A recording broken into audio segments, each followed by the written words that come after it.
Saya menilai pertandingan Indonesia versus Laos hanyalah strategi pelatih mereka. Itu bisa dilihat dari mudahnya Indonesia menciptakan gol, begitu juga dengan sebaliknya. Saya mencurigai hasil imbang Indonesia dengan Laos. Apakah itu suatu kesengajaan? Ingatkah ketika Korea ditahan imbang oleh Malaysia demi menghindari timnas Jepang?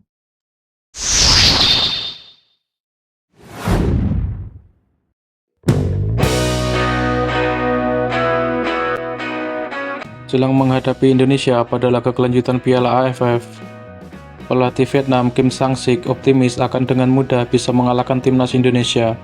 Saya pikir Indonesia saat ini dalam tekanan yang besar setelah ditahan imbang oleh Laos, ujar pelatih asal Korea tersebut.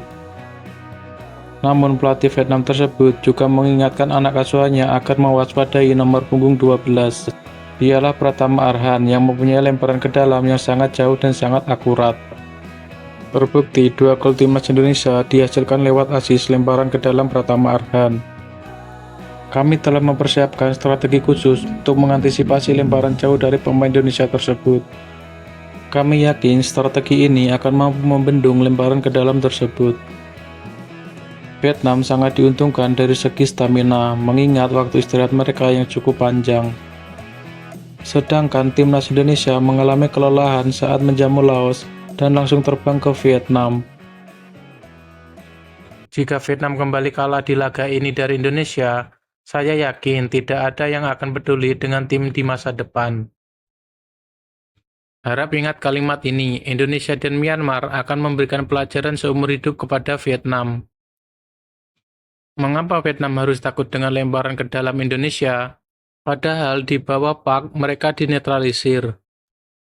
Lemparan ke dalam tidaklah cukup untuk suatu tim, namun ini bisa menjadi senjata di saat lawan lengah. Jangan diberi lemparan ke dalam buat tim Indonesia, menjauhkan bola dari gawang itu lebih baik. Indonesia peduli dengan kualifikasi Piala Dunia, tapi tidak peduli dengan turnamen ini. Kalau dia bilang naturalisasi, maka aku pun bisa seperti itu.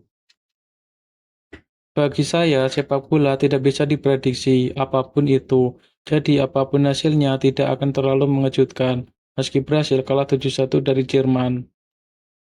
Argentina menjadi juara World Cup 2002 saat kalah dari Arab Saudi. Jangan terburu-buru, tunggu saja hasil pertandingannya. Vietnam versus Indonesia sebelum terlambat. Dia bernama Pratama Arhan, saat ini bermain di Liga Korea. Pemain lokal Indonesia banyak yang berkarir di luar negeri. Indonesia-Laos 3-3, Vietnam-Laos 4-1, Indonesia-Vietnam 3-0. Nomor 12 dan bek Indonesia lebih berbahaya daripada strikernya, terbukti dari gol-gol Indonesia. Vietnam jangan menganggap remeh pemain muda Indonesia, jika kalah ini sangat memalukan. Saya menilai pertandingan Indonesia versus Laos hanyalah strategi pelatih mereka. Itu bisa dilihat dari mudahnya Indonesia menciptakan gol, begitu juga dengan sebaliknya. Jika Indonesia menjuarai AFF kali ini, akan menjadi tamparan untuk tim-tim Asia Tenggara, jadi bersiaplah untuk malu. Saya mencurigai hasil imbang Indonesia dengan Laos. Apakah itu suatu kesengajaan? Ingatkah ketika Korea ditahan imbang oleh Malaysia demi menghindari timnas Jepang? Indonesia mempunyai 2 pemain yang memiliki lemparan ke dalam yang sangat jauh. Indonesia memiliki motivasi besar jika bertemu dengan skuad Vietnam. Semoga Vietnam memberi pelajaran kepada tim muda Indonesia. Pratama Arhan memiliki lemparan ke dalam yang diakui dunia, bahkan media Eropa mengakui hal itu.